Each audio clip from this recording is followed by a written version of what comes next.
Hey, welcome back to Cards and Comics. And today I'm going to have a combination video, which I don't do very often. I usually keep things separate, but today I'm going to do both a box break and some random packs, along with the mail day, and then kind of give you a channel update. I'm coming up on the 1 year anniversary of the channel, and in general, I did this whole channel to talk about cards and comics. Moved to New York, didn't know anyone. Thought maybe this would be a good way to keep my hobby interest up and just have conversations. So it's really around communication, not to make money on the channel or to do anything like that. But that really hasn't happened. If you look at the comments on my videos, I mean, if I get 5 comments on a video, that's a lot. I thought maybe some of my friends from Indiana would come back on here and communicate, and that really hasn't happened. And I think that's really because when you're 40 plus years old and you tell someone you have a YouTube channel, it's kind of like telling someone, like, here's some videos and pictures of my kids. Can you go please and watch them on your own time? And in general, most people are going to be like, yeah, no, I don't really have any interest in watching your kids on video or pictures of them. But I'll humor you if you're talking to me face to face. I'll be like, oh yeah, I'll go and look at that right now, and and never look at it again. I think that's really what's going on there. Um, and yeah, I mean, I just don't have. I think my content being mixed cards and comics. I don't do any giveaways. I don't do any real box breaks. I don't give investment advice too often. I tell people what I like to collect. I show off my collection, and I'm just a collector, and for the most part, and I do sell, but it's infrequently. I set up at shows, so so I think that's where I'm at, and so I got to reevaluate, kind of how much time I'm putting into editing the videos, because even videos I get 2 likes in a week. I'll put 4 hours, in editing. And I suck at editing, so that's why it takes so long. But it's just really not really worth it. So, um, for what I'm getting out of it, and what I'm not getting out is communication. I'm not getting people like asking questions or just having dialogue. So I got to figure out something else there. I don't know what the channel will morph into. Probably more anti kind of mainstream hobby stuff. So more angry, angry cards and comics may appeal a little thing. I hear like angry cards and comics guy, and just rant every video about how the hobby sucks or so and so sucks. But there's a lot of guys doing that too. So it's nothing's new. It's like The Simpsons. They did everything. Well, the angry comic book guy, that's already been done too. So that's it. That's a channel update. So we'll start with the mail day. So I'll go through the cards first because people seem to not like comics, which is fine. You know, it's because I think comics are like everyone's collecting the same 4 comics. So if it's not one of those 4 comics, which today I almost bought a Batman Adventures 12. I really almost bought it. I know where it's at. And if I go back, I might get it. You know, it's a little, I mean, right at the price where you'd want to pay, but I just didn't pull the trigger. I bought some stuff. I do keep my purchases under a certain budget. I'm kind of like at that budget level, and I don't know. I could do it, but it's one of those things where um, even if it graded at 9.0, I'd make money on it. So it's a pretty low risk, but raw books, are always a little bit of a risk. So, all right, here's a cut above Emmett Smith. This is a card. So the guy had a whole set of these just recently, and I bid on a lot of them, and I got the Emmett Smith. The Emmett Smith is a really cool card. I really think I just got a Dan Marino too. Um, so I really think these sets are really undervalued. And if you look at the football prices versus like baseball or basketball, these really high end 90s inserts are really not not very valuable comparatively for football versus the other sports. So, and that's one of those sets or cards that's really popular, and those sales were pretty good. I would say that I lost. I didn't get the Barry Sanders. I bid on the Jerry Rice, on the Brett Favre. I didn't get any of those cards, so they went higher than I thought they would. So I mean, they're getting traction, but they're still. I mean, those cards. I think are still. I mean, way underpriced compared to what a similar level of player would be if he was a Ken Griffey Jr. or someone like that. All right, next up is the first one of these I've ever owned. It's a vintage card, by the way. Which say something because I have tons of vintage, as you've probably seen in some of my videos. Is I am mostly a vintage collector, and modern is really something I just have around for fun. I'm not as serious about it, and but yeah, here is the first of these I've owned. I can't get it out of the holder. It's frustrating. Or the packaging. There we go. It's taped down. Oh, that's why they taped the holder to the package. Whatever. All right. All right. So it's a 6-2 Cepeda, which I have the Topps version, but this is the Venezuelan. And the thing that's cool about this card is it's a 4. And anyone who knows about these cards knows that PSA 4s are really tough because on the back, a lot of these cards were pasted into books, so the backs are just ripped up. So most of these are 1 and 2s because they were pasted into books. And obviously this has got some corner damage, a little off center, but just the fact it's a 4 and it's Cepeda Hall of Famer, it's really cool. It's the first one I've had of these Venezuelan. So cool for me on that one. That makes me happy about that card. Cepeda is one of those guys I definitely collect a lot of. Like for example, I've been getting a lot of Joe Torre recently, a lot of Cepeda, just because I didn't pay attention to their cards when I was really focused on other more keyer the keyest of Hall of Famers, the keytacular players out there. And so mostly Mays, Aaron, and Clemente. I never got a lot of Mano cards back in the day just because I couldn't afford them in the grades I wanted. I could, sadly, I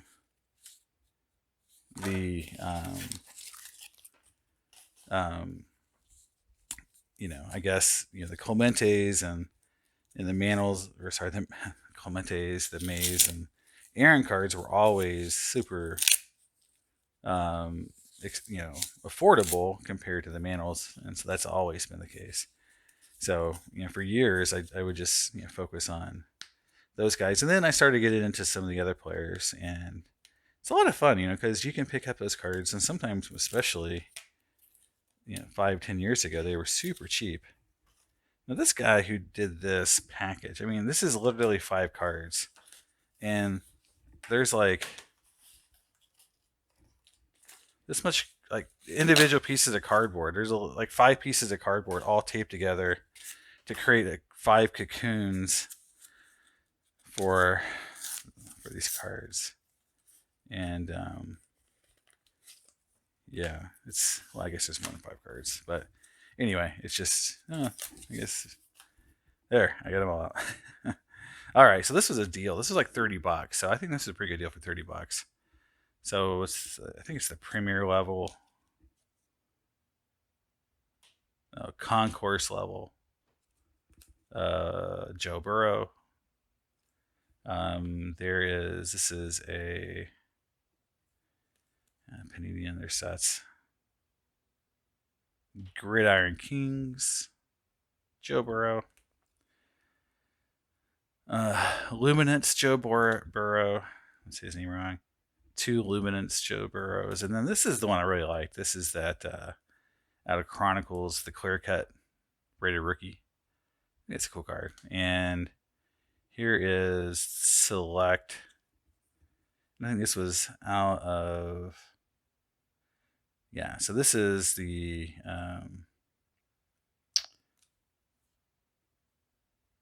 don't know what this is really. I mean, I think it looks like an insert. It has like SCR1, select certified. Okay, so select certified. So anyway, two select, two luminance. That I think for $30, that's a pretty good deal. I mean, that's 6 burrows. I mean, that's like $5 a card. I gotta imagine I can get more than $5 a card for, especially with two, at least one insert or one concourse, concourse level select. So anyway, I thought that was a good deal, around $30. I mean, you never know when grading ever gets back to normal, if it ever gets back to normal. Those are the kind of cards you used to send in, got 10s on them, make some money on them, move on. Today, they may be sold as raw, or, you may, if PSA ever gets back to allowing normal submissions again, then you'd send that in.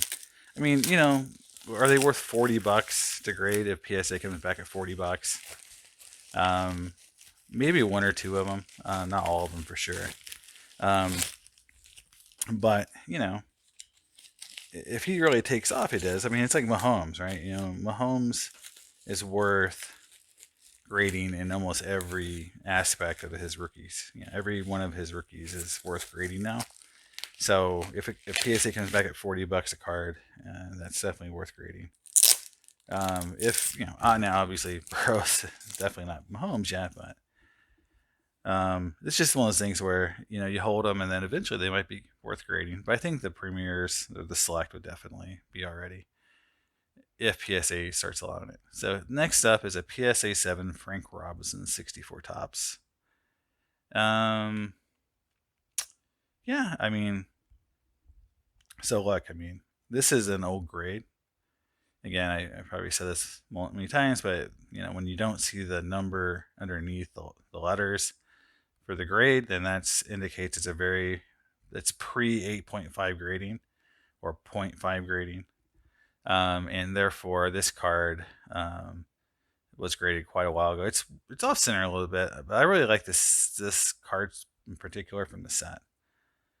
So cool. So another vintage. So very cool. This is like I said, from a mail day, from a card perspective, this was obviously the most expensive card, and everything else is just kind of fun. This card is really cool. I like those. First Venezuelan, and then a really nice collection of Burrow rookies. So that's starting off the mail day. So some really fun cards. And then here is the comic books. And so comic book number 1, take it out with sleeve, is, I'll just do them in order. Yeah, it's a book. It's Daredevil number 1. It's been autographed by both Frank Miller and Klaus Janson. And it's the it's 158. So it's 158. 158, if you can read it, it's the first Frank Miller on Daredevil. So this is the first appearance of Frank Miller on Daredevil. And so, I talked about it in an earlier video, as far as speculation, I am thinking that, that the first appearance or the first art on key characters for creators will become a thing. Just my opinion. I see some of the books going up, but this is one of those books that's kind of had some heat and then kind of cooled off, and I think it's still a good book. And I hate to be that ghoul, but Frank Miller is not in the greatest health, and I think he'll get a spike eventually one of these days. And but this has always been a really cool book, and having both Klaus and Frank Miller sign it is really cool, and I'm really happy to have it. I don't actually have this book any other grade, so this is the only one I've got. Next up, all right. So this is a book that I was just slumming around and on eBay, and I saw it come up, and I know it has a lot of first appearances. It's X-Force number 116, and it shows here that it's got the first appearance in Death of Zeitgeist, Slick, Genie, Battery Ram, and Plasm. and the first appearance of Yugo Girl and Anarchist and Dupe. And Dupe is the one I was kind of looking for, because Dupe is kind of a character that people love or hate. But a lot of stuff going on in this book. It's a 9.8, whatever you want to say. It's just one of those things where a lot of things going on in this book. And it's pretty cheap, what I thought anyway. And so I grabbed it and put it in the stack of Marvel books. And you never know, when those characters becomes popular, this book could take off and be worth something. So next up is Uncanny X-Men number 268. And so this is a really, really cool Jim Lee cover. And I've started just to, collect cool covers by McFarlane, Jim Lee, Frank Miller, just collecting covers, in this kind of, early 90s, late 80s time period. Because I think they're all going to go up eventually. And you never know when a cover takes off, someone posts an Instagram of the book and then people just want to go and get it. It could happen overnight. And I think this is just a really strong cover. It's got 3 really popular characters, a really cool Jim Lee book. So there you go. That's the mail day. Pretty short and sweet. So, all right, next up. So I'll zoom in a little bit on everything is crashing and burning. And I'll show you what I got. It's kind of a weird selection here. All right, so take everything out of the shadows. So I got a box of 2021 Jumbo. So I always open some base tops, just because it's what I do. I do it every year, and I can still afford it. Now, last year I bought 5 boxes of Select, and this is my second pack. So this shows you how prices have really changed my buying. And here is something I just bought for fun. This is 2006 Bowman Chrome football, and I got this because you could get Chrome Brady cards and refractors, and just one of those things where you had a chance of pulling some veterans. The rookies are Vince Young and Leinart and Reggie Bush, I think, and so those guys have all gone down the wayside. So we'll start with the random packs. We'll go with the Bowman Chrome and start there and see what we get. This is gonna be, I think, kind of fun. Who knows? All right. Rod Smith, Rudy Johnson, Sean Alexander, and John McCargo. So obviously, the Brady would be the card you want to hit out of here. As far as the bets go, there's Peyton, Rogers, so you got chances at a lot of different cool players. All right. Oh, there's a refractor right there. Let's see what we get. Ronnie Brown, Todd Marinelli. The big coaches in here. Bobby Carpenter, and that's a rookie card. And then Brett. So Bobby Carpenter is a pretty good player. So that's cool. I mean, yeah. I mean, hey, that's cool. Not going to be upset of getting any refractors, because they were my favorite cards, or inserts of the 90s. And can't open the pack now. All right. You forced me to get the scissors out. So, haven't hit a cool bet yet, but we'll see what we get one. Yeah, these are really sticking together. They're sticking together in the pack. All right, here we go. Another refractor. So 2 refractors. So Tiki Barber, Terrell Owens, Eric Meyer, another rookie, and Jonathan Joseph. So 2 refractors and 3 packs. That's not bad, and they're both rookies. You got to remember that back in 2006, we would have been really happy getting all of these rookie refractors, right? All right. Next up. No refractor in this one. So Joey Galloway, Jonathan Vilma, Julius Jones, Jerome Harrison. All right. So it's been kind of a crappy I don't know, opening. I mean, a couple of refractors. I keep saying crappy. I haven't anything big yet, so there's nothing really big to get here, rookie wise. So it's all in the vet slot, no refractor. So Kurt Warner, LaDainian Tomlinson, and Willie Reed. So these guys are at least Hall of Fame players. So no Brady, no Peyton, none of the big vets. So 2 refractors, not the big dudes. So that's it. I took a shot. They weren't over expensive, so it's fine. So next we'll open the select modern football. All right, see what we get. There is a Joe Montana. Hey, there's a Jordan Love base card. That's always fun. There is an AJ Brown. Sorry, I'm a little off center. There's a Jordan Love. AJ Brown, just jersey. Whew. All right. Justin Herbert, silver prism. And a T. Higgins base, and the Justin Herbert is premier level, so second best I think you can get. There we go, guys. A really cool card. So I don't know how much you're selling for. Maybe if I edit the video, I'll put it underneath there. Wow, that's awesome. That's really cool. So that card and the Jordan Love. So that's a pretty good pack. And I believe the Jordan Love is the new. This is club level, and yeah, awesome, guys. So that's my first Herbert Prism out of or select out of a pack, out of 2 packs. So there we go.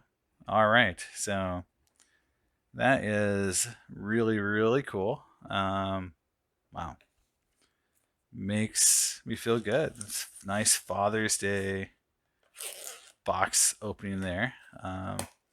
So next up is Topps, and this is Jumbo, and so Jumbos, you got 10 packs, so these should go fast. And I know there's variations in here and all that stuff, so hopefully Topps put them. I haven't seen this open yet. I don't look at breakers. I'm a weirdo. Unless I have something in the break, I don't just watch packs being open. So I don't know how this runs. I haven't seen any Jumbo open, but you get 1 autograph and 2 relics in every box. So, and then just a random card on top. So I guess I got an Anthony Rizzo random refractor just sitting right on top. All right, that looks really random. Okay, there we go. Anthony Rizzo. Here we go. Anthony Rizzo. I'll put the shinies there. Yeah, maybe not. Move them down here a little bit. There we go. So there's the Rizzo, and then there's the Herbert. Excuse me, I know people are going to be like, oh my god, you're touching the card. I know, we'll clean it up. All right, so we'll start with the silver packs as they're on top. This is a hobby exclusive. Okay, so I'm assuming these are the kind of refractory looking cards. And William Contreras, Braylon Marquise, Charlie Blackmon, and Mitch White. Okay. There's those. Another pack. So you get 2 of these. Oh, you got a lot of extra little cards in here, man. Very interesting. I did not know that. Next of the silvers, got Giancarlo Stanton, Ryan Weathers, rookie card, Fernando Tatis Jr. That's a really cool card. And a blue Kirby Puckett.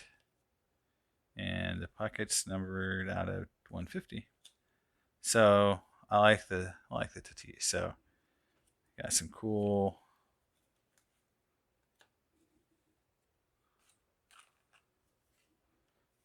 So we got some cool. And then here's another kind of top 70th. And so here is the Mookie Betts. So we got Mookie Betts, Anthony Rizzo. All right. we'll go into the actual cards now. So wow, Topps is at least giving you some value there, giving you some extra, some freebies. All right. See something gold back there. So here's a rookie card. Jake Cronenworth, Clark Schmidt, Jake Woodford. Just kind of going through. There's a Ke'Bryan Hayes, which I think he had a rookie card in the first series. So we're flipping.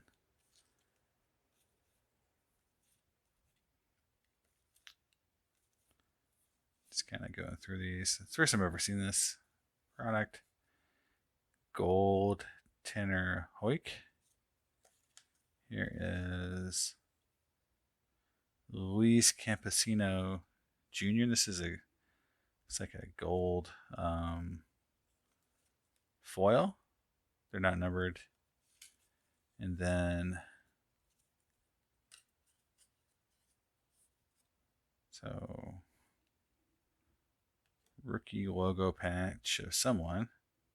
It's autographed and it's Tarek Skubal. That's kind of cool. I mean, it looks impressive, right? So Tarek Skubal rookie logo patch. I don't know if these are numbered or not. Yep, numbered out of 10. Oh wow. There we go. Number 2 of 10. So that's a cool hit. There we go. Nice. And Brady Singer and Bobby Dalbec. Those are all really cool. And I'll throw those two on here too. And see who else we got. Any other rookies? I'm just looking at rookies right now. There is Ryan Weathers. Tucker Davidson. Mark Matthias. Jojo Romero. And Brent Booker. And Tanner Hook again. All right, so wow. First pack is, yeah, I guess there's your first auto, or the auto in the box. Man, that was really cool. Not sure how much that goes for, but, you know, obviously it's just a cool looking card, right? All right, next up. Been a lot of fun. This has been good. I mean, for me, you know, like, I don't open a lot of product, and so getting good hits is a very low probability. And the last couple of things I've opened, you know, because before this, one of the last things I opened was that Pat Mahomes rookie out of Prism. So, you know, that I posted that video. So if you want to see something kind of funny, watch that, because my expression and how I react to that, I think is pretty humorous, because I should have just had the pack graded and just kept the pack. Or it was one of those like 3-pack Walmart or Target products, and I didn't, and I opened it and I got something really cool out of it, but it was kind of a dumb thing to do, but it worked out. All right, here's a silver Ramon Laureano, and yeah, and then right behind it is a numbered card out of 70. It's a black Barrett Crochet. So black Barrett Crochet. So that's really cool. So we got a black and a rookie. So hey, you know, I don't know if he's doing well this year or not. Here's a die cut Mike Schmidt and a Ryan Sandberg All-Star. There we go. I think that all is pretty cool, and we'll do a recap at the end. But yeah, that's looking cool. Here is a Ben Rasmussen rookie card. I'm just really looking for rookie cards. Tom Hatch, man, these Alex Kirilloff. I think, you know, this is the one that folks were talking about. Michael Viger, who is a Marmalade. Luis Campesino, Pavin Smith, And that's it. So, all right. So, wow, I'm having a lot of fun. That's the thing with Topps is, like I open up, I think 2 or 3 of the base boxes of Series 1, and I literally pulled nothing. I mean, really, it's just base cards and a few inserts, but nothing. And then, one jumbo, and you get like, you know, hit after hit. So it's, it just shows you that some of the products is just, it's obvious it's all luck, but, people who open jumbos, I think it's for a reason. A lot more expensive, but, you definitely get a little more value out of them. All right. No rookies there. Next up is a gold. Edwin Rios. Another gold. David Peralta. Here is a blue. So this is a Father's Day. Steven Strasburg. That's numbered out of 50. There you go. And then here's a Tyler Stevenson. So here's a Tyler Stevenson rookie patch logo. And those are not numbered. So that's like the patch. So second patch. And then I got a Ryan Mountcastle and a Charlie Blackmon. There you go. And then let's see if I get any more rookies. It's got one Krylov. There is Johan Oviedo, Shane McManahan, Sean Kim, and Johan Ramirez. So more rookies. Well, so far this has been like really good. I mean, a lot of numbered cards. I mean, seriously, this is like, I know this is not normal. Like, I don't think you get this many, a black and a Father's Day out of one box. This seems abnormal. Maybe it's not. Maybe I just don't know the product well enough that this is a normal. You get 4 or 5 numbered cards. I don't remember this being this good in years past, and my memories always is that they keep taking value away. But Jose Garcia, Reds. Oh, these are flipping every which way. Sam Huff.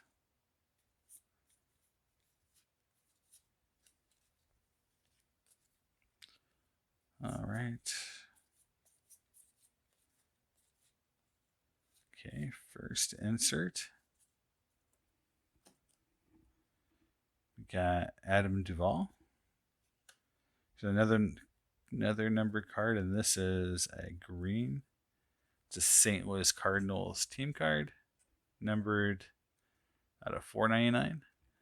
There we go. Got a Shane Bieber 70 Topps throwback, a Nick Madrigal rookie card. All right, Jose Fleming or Josh Fleming. Adonis Medina, Jamal Jones. So move more Krylov.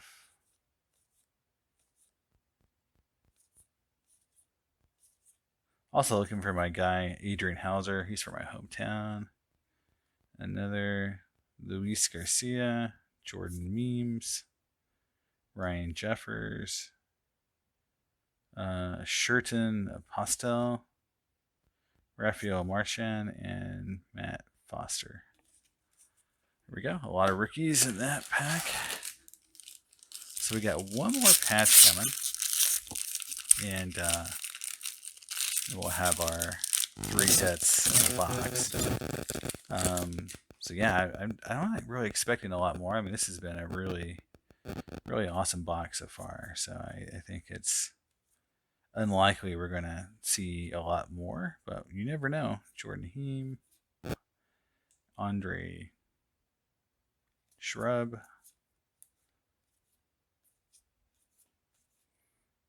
Daz Cameron, Luis Urias. Oh, sorry. Not a rookie. I'm only looking at rookies, right? Here we go. So here's the first kind of insert, and it is Johan Oviedo, kind of a silver foil. Pete Alonso, insert George Brett All-Star. And that looks like that's it. So definitely not as loaded as in the other packs. Just looking for the rookie cards. Here we go. So here is Ruben Diaz. There's a lot of Diaz's and Garcias in the product this year. Jonathan Jerez, Julian Merryworth, Mickey Moniak, Dalton Jeffries, and last, Taylor Wigner. All right. Sorry, I'm pushing cards around here. So far, it's, like I said, it's been good. Nothing to complain about in this break for sure. This would have been, I'm sure, a top tier break on another channel, so I'm excited.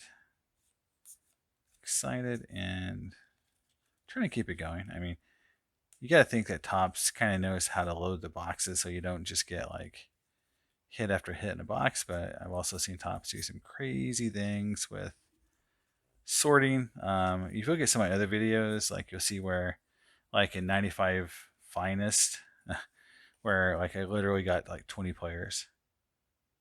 Luis Alexander Bassar, in the whole box. Garrett Crochet. All right, so Miguel Senio, Jacob deGrom, Miguel Cabrera. Okay. All right, nothing big there. So definitely front loaded this box for sure. Here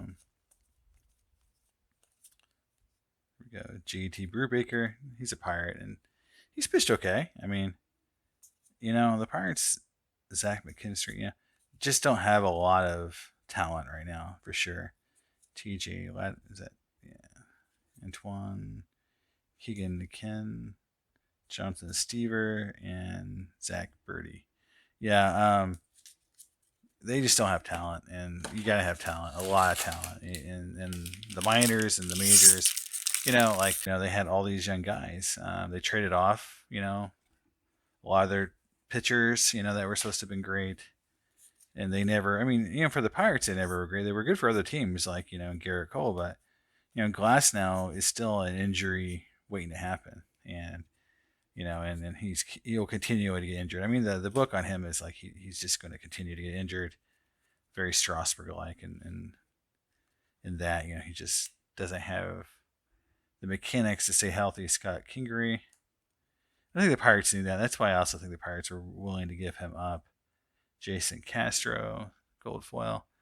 But I don't think they realized like how good he was going to be when he was healthy.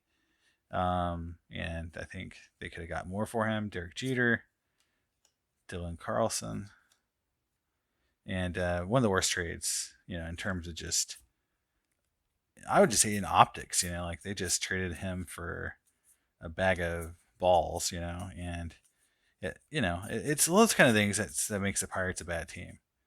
John Oviedo, mediocre talent, over and over and over. That even when they get a player, it's like not the 1 or 2. It's always the 8th or 9th or 10th guy on the depth chart in the minors. Trevor Rogers, and Indel Paredes. So I'm getting some new players here. So yeah, I mean it's just frustrating, like if you're a fan of of the team, to see them continuously struggle to get good players, and when they'll have like Dean Creamer, a good player like a Garrett Cole or Glass that they're going to trade, and just recently with Josh Bell, they end up getting just taken to the cleaners. James Paxton, gold. Barry Larkin. That's like a 57 tops knockoff. And Machado. There we go. And yeah, just the MO and William Contreras, that they keep doing it over and over. That, I mean, you think like once in a while it's okay, but they've proven that they cannot, with the old management. Now I know they got new management, but that old management team could not value players properly, and therefore they had to go. And last two packs. So yeah, I mean, if you can't value players properly, you don't know how to actually, um, you know, um, properly value players so you can trade them, then you probably shouldn't be in that GM role, or working in a management level role for a major league team. So yeah, I think there is a lot of I would call it apathy right now with the Pirates. You don't see that the like 5 years ago when McCutchen was still good and the team kind of fell apart around him, there was anger because people were like, yeah, you got this one superstar, you can't seem to hit, just kind of hit the reboot button for the umpteenth time since the 90s. um, People are just kind of like, whatever, like, you guys can't do this. You don't know how to do it. You did it once. You got lucky on McCutchen. I think McCutchen was like, they the one guy who really panned out for Littlefield and those guys. And after that, they just, Starling Marte. He's just a good player. He's good, but he's not great. They haven't had a superstar develop through them other than Garrett Cole for someone else. And I think we're seeing with Garrett Cole is that, in class now, without using sticky substances, they're not quite as good. I think that is the one thing I'd say with the Pirates is that, there's a Pirate rookie, Jared Olivia, is that, were they just not cheating like everyone else, right? So I think the Pirates, like, the other teams just like cheated better than the Pirates did. And they were just not good enough to figure out how to actually be competitive by, taking advantage of the rules of the way they were. Because I look at what everyone else is doing, and it's like, oh, well, they took Garrett Cole, put some sticky stuff on his fingers, and all of a sudden he's a superstar pitcher, and the Pirates couldn't figure that out. Justin Turner Silver. So I think this is this is cool. So I'm pretty sure this is a photo variation of McCutchen. Now, last year's photo variation was insane, of a card. So awesome. That's a really cool card. I'm really excited about that. Just because I'm still a McCutchen fan. And this card is cool too. So it's the last of my kits. And so it's an Acuna Jr. patch, or jersey.